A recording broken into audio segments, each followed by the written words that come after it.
नमस्कार, स्वागत है आप सभी का। हम पढ़ रहे थे पूरी दुनिया के मेन वाटरवेज और वाटरवेज में हम मैन मेड वाटरवेज पढ़ रहे थे, यानी कि जो आदमियों ने खुद बनाए हैं। पहला हमने सबसे मेन पढ़ लिया है और आज है हमारा दूसरा और सबसे मेन है, आखिरी है ये मैन मेड। इसका नाम है पनामा कैनल, यानी कि पनामा नहर। अब ये पनामा नहर कहाँ पे है? देखो, ये नहर है अटलांटिक ओशन में और पैसिफिक ओशन में। ठीक है, ये अटलांटिक ओशन है, इधर पैसिफिक ओशन है। इसके बीच में जो ये नहर बनाई गई है, ये नहर है पनामा नहर, इंग्लिश में बोलते हैं पनामा कैनल। अब ये कब बनी? ये बनी है 1914 में। आपको ये डेट याद रखनी है कि पनामा कैनाल कब बनी है, 1914 में। अब इससे कौन कौन सी कंट्रीज़ मेनली फ़ायदा लेती हैं या कौन सी जुड़ी हुई है? पहली है यूएसए। अब अमेरिका, जो दोनों अमेरिका हैं, नॉर्थ अमेरिका और साउथ अमेरिका, तो अमेरिका पूरा कॉन्टिनेंट जो है वहाँ पे व्यापार के लिए काम में आती है पनामा कैनाल। इसके अलावा इस कैनाल से हम नीचे ऑस्ट्रेलिया की तरफ भी जा सकते हैं। ठीक है, आपने जो वर्ल्ड मैप देखा होगा, आपने हमेशा देखा होगा कि अमेरिका से तो बहुत दूर है ऑस्ट्रेलिया। ठीक है, पर आप एक बात सोचना कि जो भी हम मैप देखते हैं वो फ्लैट देखते हैं हम, पर अगर उसको आप राउंड कर दोगे तो वो ऑस्ट्रेलिया घूम कर दोबारा से वो अमेरिका के पास चला जाएगा ना। तो ये रास्ता ऑस्ट्रेलिया तक भी जाता है। समझो इस बात को दोबारा से।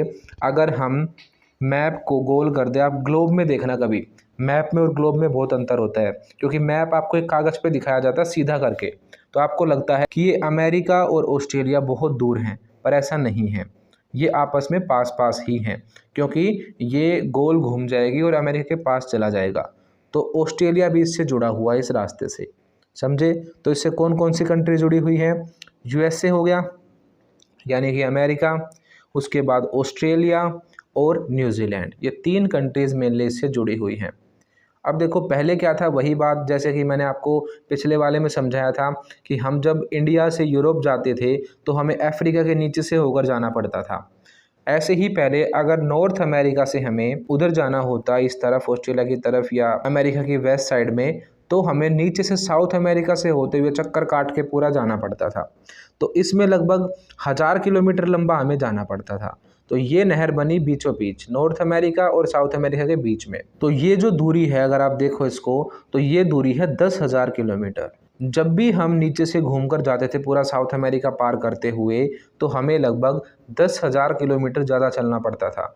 तो इस नहर के बनने से क्या हुआ, 10,000 किलोमीटर की दूरी कम हो गई। तो जितने भी जहाज़ हैं वो नहर को क्रॉस करते हुए पूरे समुद्र में पहुंच जाते हैं, पूरी दुनिया तक। तो इस वाली नहर ने भी ट्रेड में बहुत बड़ा रोल निभाया है और मेनली ये अमेरिका, ऑस्ट्रेलिया, न्यूजीलैंड को फ़ायदा देती है। अब इसमें आपको याद रखना है कि कितनी दूरी कम हुई है, 10,000 किलोमीटर की। अब इस पर किस देश का कंट्रोल है? जैसे कि पिछली वाली जो नहर थी उस पर मिस्र का कंट्रोल हुआ था ना, तो पनामा कैनाल पे यूएसए का कंट्रोल है। पनामा से शुरू होती है ये, ठीक है, और कोलोन नाम की जगह तक जाती है। अब इसमें देख लो आप कौन कौन से मेन पोर्ट हैं। ओकलैंड, एलए यानी कि लॉस एंजल्स, सैन फ्रांसिस्को और वैंकूवर। वैंकूवर कनाडा में पड़ता है। तो इस तरफ ये सारे वेस्ट की तरफ मेन बंदरगाह हैं। उसके बाद ईस्ट की साइड अगर आप देखोगे, यानी कि नीचे जो इधर से अगर नीचे से जाओगे आप ईस्ट वाली साइड से, तो यहाँ पे कौन कौन से हैं? यहाँ पे है रियो डी जनेरियो जो कि ब्राज़ील में है, पनामा और हवाना, ये तीन मेन यहाँ पे पड़ते हैं। ऊपर की तरफ वेस्ट में Oakland, Los Angeles, San Francisco और वैंकूवर, और नीचे की साइड ईस्ट में रियो डी जनेरियो, पनामा और हवाना।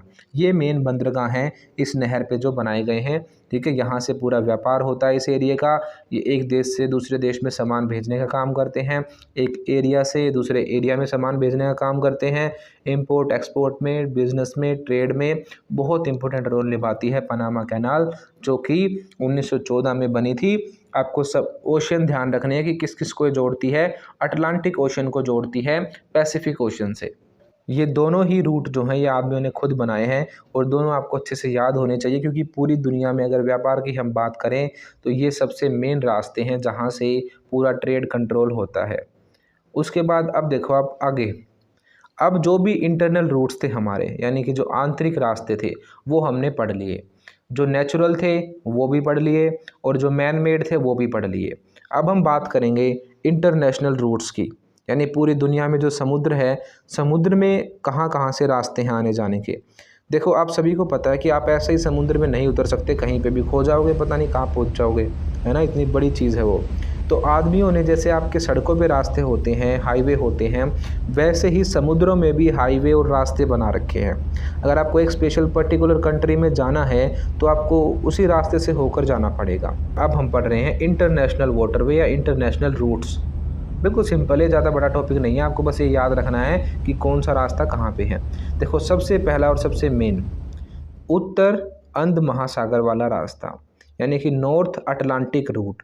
आपको पूरी दुनिया के समुद्र पता होने चाहिए कि कौन सा समुद्र कहाँ पे है। ये मैप देख लो एक बार आप अच्छे से, इसमें आपको पता चल जाए कि कौन सा समुद्र कहाँ पे है। पूरी दुनिया में 7 महाद्वीप हैं और उनके आसपास ये समुद्र हैं बहुत सारे। तो इन समुद्रों में से आपस में रास्ता बना हुआ है।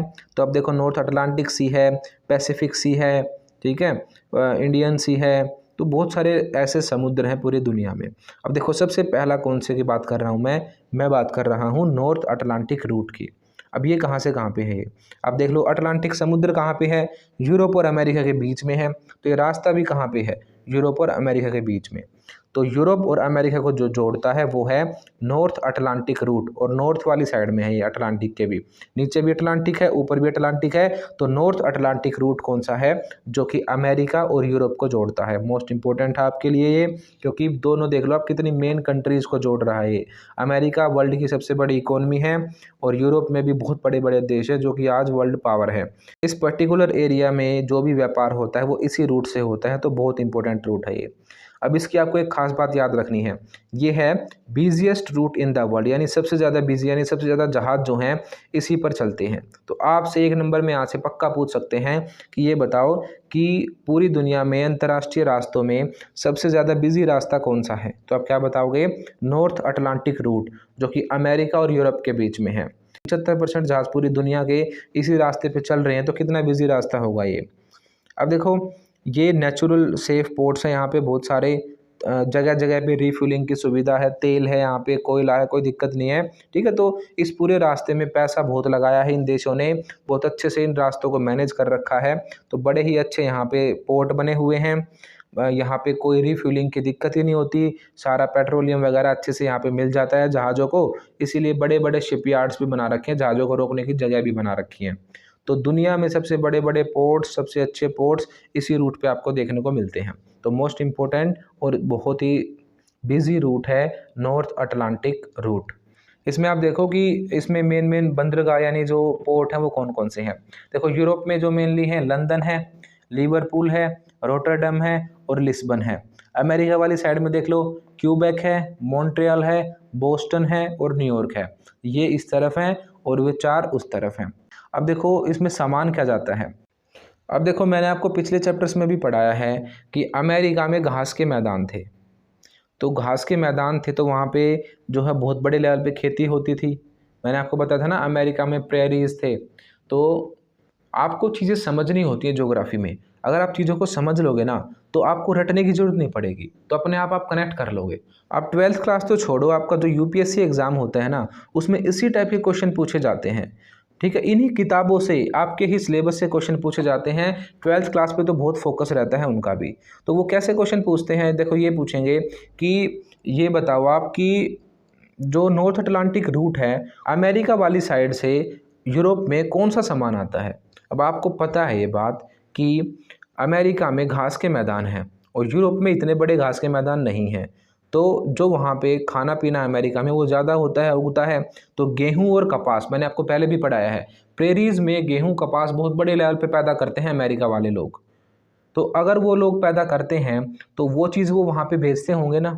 अब मैंने आपको एक और बात बताई थी कि वहाँ पे बहुत ज़्यादा जो है पशुपालन होता है, बहुत बड़े लेवल पे जानवर पाले जाते हैं मीट प्रोडक्शन के लिए, उन्हें मक्का भी खिलाया जाता है। अमेरिका में बताई थी ना मैंने ये बात। तो अगर वो तीनों चीज़ें वहाँ पे हो रही हैं तो वो उनको दुनिया में ही तो बेच रहे हैं। अब वो कहाँ पे बेच रहे होंगे, यूरोप सबसे बड़ी मार्केट है मीट की, तो वहाँ पे मीट भी भेजते होंगे वो। अब कैसे याद रखोगे आप, तो हमें सोचना है थोड़ा सा कि जो हमने पहले पढ़ा है उससे कहाँ ये चीज़ें कनेक्ट हो रही हैं। जिन चीज़ों का प्रोडक्शन हो रहा था उन्हीं चीज़ों को तो रास्तों से एक्सपोर्ट इंपोर्ट करेंगे, उन्हीं चीज़ों का तो व्यापार करेंगे। तो अमेरिका से गेहूँ, कपास, मांस और पेट्रोल, ये चीज़ें एक्सपोर्ट होती हैं कहाँ पे, यूरोप में। अब यूरोप में देखो, यूरोप के बारे में आपको मैंने बताया था, यूरोप जो भारत में चीज़ें भेजता था वो चीज़ें अमेरिका को भी भेजता है। तो यूरोप जो है वो किस चीज़ का एक्सपर्ट है, वो है रेडीमेड चीज़ों का और दवाइयों का। तो यूरोप से वेस्ट की साइड जो चीज़ें भेजी जाती हैं उसमें दो मेन चीज़ हैं, एक तो है दवाइयाँ और ऊपर से है रेडीमेड चीज़ें, बने बनाए कपड़े वगैरह ये चीज़ें। और चीनी मिट्टी जो होती है जिसके बर्तन बनते हैं वो चीज़ भी यूरोप भेजता है अमेरिका वाली साइड पे। ठीक है, तो आपको याद रखना है कि अमेरिका क्या भेजता है, खाने पीने की चीज़ें ज़्यादा, गेहूं भी है उसमें, मांस भी है उसमें, और उसके अलावा कपास और पेट्रोल भेजता है। और इधर से यूरोप वाले लोग क्या भेजते हैं, दवाइयाँ और चीनी मिट्टी भेजते हैं। उसके बाद देखो अब दूसरा रास्ता, पहला रास्ता कौन सा था, नॉर्थ अटलांटिक रूट। अब सेकंड है हमारा केप ऑफ गुड होप। ये कौन सा है, मैंने आपको पहले ही बताया है, हम जब एशिया से यूरोप जाते थे तो हम नीचे से जाते थे ना, बिल्कुल अफ्रीका के केप ऑफ गुड होप से। तो वो क्या था, अफ्रीका का बिल्कुल नीचे वाला कोना। तो वो वाला जो रास्ता है वो बहुत पुराना रूट है ये, और ये रूट कहाँ पे है, ये है अफ्रीका में। वास्को डिगामा का नाम आपने सुना होगा। तो वास्को डिगामा जब भारत में आ रहा था तो सबसे पहले वो इसी रूट पे पहुंचा था। ठीक है, वो यहाँ पे पहुंच गया था अफ्रीका में। उसे लगा था कि मैंने भारत खोज लिया है। ठीक है, इसीलिए यहाँ पे एक जगह भी है West Indies. Cape of Good Hope कहाँ पे है, अफ्रीका में है। वास्को डिगामा भी यहाँ पे गया था। जब तक स्वेज नहर नहीं बनी थी तो ये रूट बहुत इंपॉर्टेंट था, क्योंकि जो भी यूरोप से हम व्यापार करते थे, यूरोप में आना जाना था, वो इसी रास्ते से होता था। ठीक है, ये रास्ता कहाँ से कहाँ तक है, देखो यूरोप के नीचे से आता है ये, अफ्रीका के साइड साइड से होता हुआ अफ्रीका के नीचे ये केप ऑफ गुड होप है। ठीक है, इधर से घूम के बिल्कुल कहाँ पहुँच जाता है, एशिया में। तो ये रास्ता मेन है, बहुत इंपॉर्टेंट है। अब इसके मेन बंदरगाह कौन से हैं, केप टाउन है, डरबन है और दार एस सलाम है। ये तीन मेन यहाँ पे बंदरगाह हैं। पहले के टाइम पे इसकी बहुत इंपॉर्टेंस थी, आज के टाइम पे थोड़ी सी कम हुई है, पर है आज भी। ठीक है, जो नीचे वाला रास्ता यहाँ से भी व्यापार होता है, पर अब क्या बन गई है, स्यूज कैनल बन गई है, जिसके जरिए रास्ते की दूरी कम हो गई है, तो अधिकतर जहाज वहीं से जाते हैं। अब देखो तीसरा रास्ता, तीसरा है ट्रांस पैसिफिक। अब पैसिफिक समुद्र जो है, जहाँ से रास्ता मिलता है हमारे एशिया को और अमेरिका को। अब हमारा जो महाद्वीप है, अगर आप जापान की तरफ जाओगे तो अगर आप मैप में देखोगे तो आपको वही दूर दिखेगा बहुत, वो उस कोने में, वो उस कोने में। पर आप ग्लोब में देखना, ये मैप को आप गोल घुमा दो, अगर आप गोल घुमा दोगे तो आपको रास्ता दिखेगा, हम नज़दीक पहुंच जाएंगे अमेरिका के, जापान की तरफ से।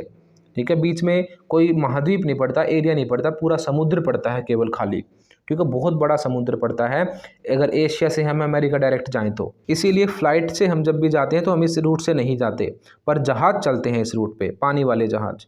तो समुद्री जहाज़ इस रूट से जाते हैं, इस रूट का नाम है ट्रांस पैसिफिक। अब किस किस को जोड़ता है ये, अमेरिका को जोड़ता है एशिया से। अब देखो इसकी इंपॉर्टेंस थोड़ी कम है, क्योंकि इसकी लंबाई जो है वो बहुत ज़्यादा है। ठीक है, और मैंने अभी आपको बताया यहाँ पे कोई देश नहीं है, तो ज़्यादा डेवलप ये रास्ता नहीं है। ठीक है, पर एशिया और अमेरिका के व्यापार के लिए इम्पोर्टेंट है ये। और इसमें बीच में सबसे मेन देश पड़ता है जापान। ठीक है, जापान एक छोटा सा देश है, पर वो इस व्यापार में बहुत इंपॉर्टेंट भूमिका निभा रहा है, अमेरिका तक वो ट्रेड कर रहा है। तो जापान एक इंपॉर्टेंट बंदरगाह कह लो आप, या देश कह लो, पड़ता है, जो कि इस रूट पे है। ठीक है, और जापान और ऑस्ट्रेलिया का व्यापार जो होता है वो भी इसी रूट से होता है। तो आपको क्या करना है, आपको समुद्र समझ लेने हैं, बस एक बार मैप को देखो, समुद्र समझ लो कौन सा कहाँ पे है, तो आपको सारे रास्ते याद हो जाएंगे। रट के याद नहीं हो सकते, ना ही रटने हैं आपको ये। अगर रटने होते तो मैं आपको ये वीडियोस क्यों दिखाता, क्यों मैं ऐसे मैप बनाता सारे। ठीक है, तो मैं मेहनत इसीलिए कर रहा हूँ ताकि आपके दिमाग में कंसेप्ट बिल्कुल फिट हो जाए। आप इनको रटना मत, बिल्कुल समझना चीज़ों को कि हाँ भाई ये समुद्र यहाँ पे है, तो हाँ इससे यहाँ यहाँ रास्ते निकल सकते हैं, यहाँ यहाँ व्यापार हो सकता है। तो ज्योग्राफी अगर आपको पढ़नी है ना, तो आपको मैप के द्वारा ही पढ़नी होती है, मैप से ही समझना, मैप से ही पढ़ना, तभी आपके दिमाग में चीज़ें फिट होंगी। अगर आपको हमारी मेहनत पसंद आ रही है थोड़ी सी भी, तो वीडियोज़ को लाइक ज़रूर करो और वीडियोज़ को शेयर भी करो अपने दोस्तों तक। तो देखो हम पढ़ रहे थे ट्रांस पैसिफिक। आपको क्या याद रखना है इसमें, कि ये रास्ता एशिया को अमेरिका से जोड़ता है, थोड़ा लंबा पड़ता है, ज़्यादा इसमें डेवलप देश नहीं है, पर फिर भी एशिया और अमेरिकन व्यापार के लिए बहुत इंपॉर्टेंट है, जापान के व्यापार के लिए बहुत इंपॉर्टेंट है। जापान अमेरिका से भी और ऑस्ट्रेलिया से भी इसी रास्ते से व्यापार करता है। अब इसमें मेन बंदरगाह कौन कौन से हैं, इसमें सबसे पहला जापान का ही है, योकोहामा। उसके बाद हांगकांग, चाइना में शंघाई बंदरगाह है, और ऑस्ट्रेलिया में सिडनी बंदरगाह है। ठीक है, एक बार याद कर लोगे तो आपको वही पता चल जाएंगे। हमने पहले भी पढ़ा कि ऑस्ट्रेलिया में मेन कौन सा है, सिडनी है, चाइना में मेन शंघाई है, जापान में योकोहामा है। तो बंदरगाह तो वही रहेंगे। जैसे अगर इंडिया की बात करो आप, तो मुंबई रहेगा बंदरगाह, चेन्नई रहेगा बंदरगाह, कोलकाता रहेगा। अब जो भी सामान भेजना होगा अलग अलग एरिया में, यहीं से भेजेंगे हम। तो ऐसे ही आपको एक बार याद करनी है चीज़ें। तो जापान का मेन बंदरगाह कौन सा है, योकोहामा, वो इस रूट पे पड़ता है। हांगकांग भी इस रूट पे पड़ता है, शंघाई भी इस रूट पे पड़ता है, और ऑस्ट्रेलिया का सिडनी भी इस रूट पे पड़ता है। और अगर आप अमेरिका के देखो, अमेरिका के भी वही रहेंगे, लॉस एंजल्स, सैन फ्रांसिस्को और वैंकूवर, वो अमेरिका में पड़ते हैं। मेनली आप इसमें ईस्ट साइड वाले याद रखना, जापान का योकोहामा, हांगकांग, शंघाई और सिडनी। तो ये है हमारा ट्रांस पैसिफिक रूट, जो कि पैसिफिक समुद्र को पार करते हुए अमेरिका में जाता है। अब देखो आप, साउथ अटलांटिक रूट, बड़ा ही सिंपल और लास्ट रास्ता है हमारा ये है अटलांटिक। मैंने आपको पहले ही बताया था, नॉर्थ अटलांटिक था जो कि यूरोप और अमेरिका को जोड़ता था। उसके नीचे जो है वो साउथ अटलांटिक है, तो ये किसको जोड़ता होगा, साउथ अमेरिका और यूरोप को। बिल्कुल सिंपल सी बात है। तो ब्राज़ील वाला जो एरिया है, इस एरिया को जोड़ता है ये कहाँ पे, यूरोप से। यूरोप और साउथ अमेरिका का जो व्यापार होता है वो कहाँ पे होता है, इसी रास्ते से होता है। ठीक है, बिल्कुल सिंपल है ये, इसको आप अच्छे से याद रखना। बस आपको क्या करना है, आपको समुद्र पता होना चाहिए कौन सा कहाँ पे है, तो रास्ते आपको अपने आप पता चल जाएंगे। तो अटलांटिक जो सी है वो अमेरिका और यूरोप के बीच में है, तो वहाँ पे दो रास्ते हैं, नॉर्थ अटलांटिक और साउथ अटलांटिक। पैसिफिक जो है वो एशिया के इस तरफ और अमेरिका के बीच में है सारा समुद्र, तो पैसिफिक वाला रास्ता ट्रांस पैसिफिक वहाँ पे है। उसके अलावा केप ऑफ गुड होप जो है वो अफ्रीका में है। तो यही कुछ मेन रास्ते थे जो कि क्या है, इंटरनेशनल रूट्स हैं, जहाँ से पूरी दुनिया का व्यापार होता है, जहाज़ों में सामान भर भर कर इधर से उधर पहुँचाया जाता है। और पानी ही वो चीज़ है जिससे सबसे सस्ते तरीके से व्यापार होता है और हैवी चीज़ें ट्रांसपोर्ट हो सकती हैं। तो इसीलिए व्यापार की अगर हम बात करें तो समुद्र से अच्छा कोई भी रास्ता नहीं है। इसीलिए शिप्स, कंटेनर्स और ये रास्ते हमारे लिए बहुत इंपॉर्टेंट हैं। पूरी दुनिया आज के टाइम पे इन्हीं रास्तों पे टिकी हुई है। अब हमारे कुछ और इम्पोर्टेंट टॉपिक बचे हुए हैं, वो हम नेक्स्ट वीडियो में कवर करेंगे। इसमें हमने सारे सी रूट पढ़ लिए हैं, अब हमें सी रूट नहीं पढ़ने, तो हमने 3 वीडियो अब तक कवर कर लिए हैं और सारे रास्ते हमने अच्छे से समझ लिए हैं। तो अगर आपको वीडियो अच्छी लगी है तो वीडियो को लाइक करो, चैनल को सब्सक्राइब करो और हमारे साथ ऐसे ही जुड़े रहो। अगर आपको ज्योग्राफी के हैंड रिटन नोट्स पीडीएफ चाहिए तो हमें इस नंबर पर व्हाट्सएप करें। आपको सिंपली इस पर 12th ज्योग्राफी नोट्स लिख के मैसेज सेंड करना है। आपको नोट्स बहुत ही नॉमिनल प्राइजेस पर मिल जाएंगे। अगर आप अदर सब्जेक्ट्स के भी चाहते हैं तो आपको 12th लिख के आगे वो सब्जेक्ट मेंशन करना है। जैसे आपको हिस्ट्री की चाहिए तो 12th हिस्ट्री नोट्स, पॉलिटिकल की चाहिए तो 12 पॉलिटिकल नोट्स लिख के मैसेज सेंड करना है। And other details you will get on WhatsApp. Thank you.